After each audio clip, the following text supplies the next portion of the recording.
माहेरचं अंगण सोडून आले सासरच्या दारी. लहान थोरांच्या आशीर्वादाने सुरू झाली आमच्या संसाराची वारी. आनंदाने पार पडल्या साऱ्या लग्नाच्या रीती. महेश रावण सोबत जुळल्या 7 जन्माच्या गाठी.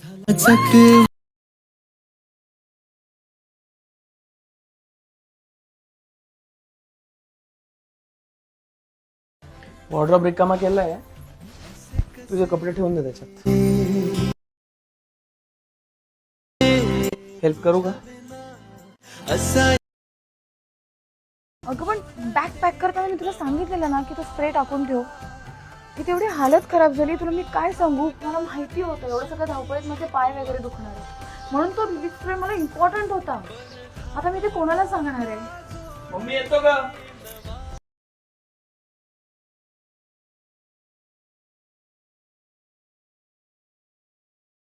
हेच पाहिजे होतं ना?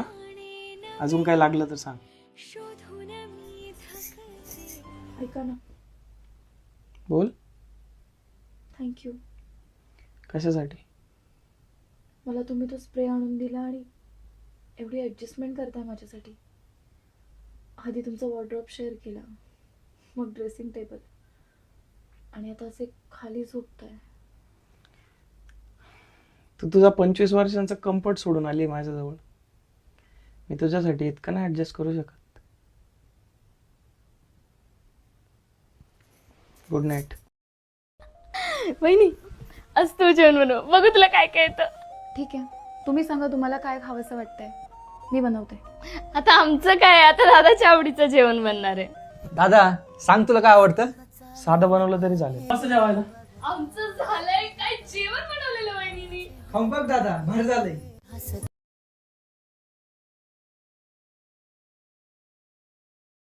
हे इतकं?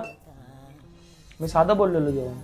आज पहिल्यांदाच तुमच्यासाठी बनवलं, मग तुम्हाला आवडेल तेच बनवणार ना.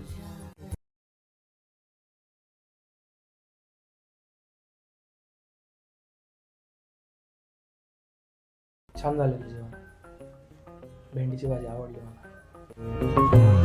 मनू, फ्रीज मध्ये आईस्क्रीम ठेवली आहे, तुला घे आणि वहिनींना पण दे.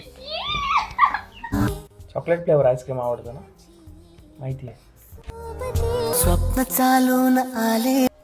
थँक्यू. काल पण बोललेली. आज आईस्क्रीमसाठी थँक्यू. असं समजलं की मला चॉकलेट फ्लेवर आवडतो. मग तुला कसं समजलं मला भेंडीची भाजी आवडते?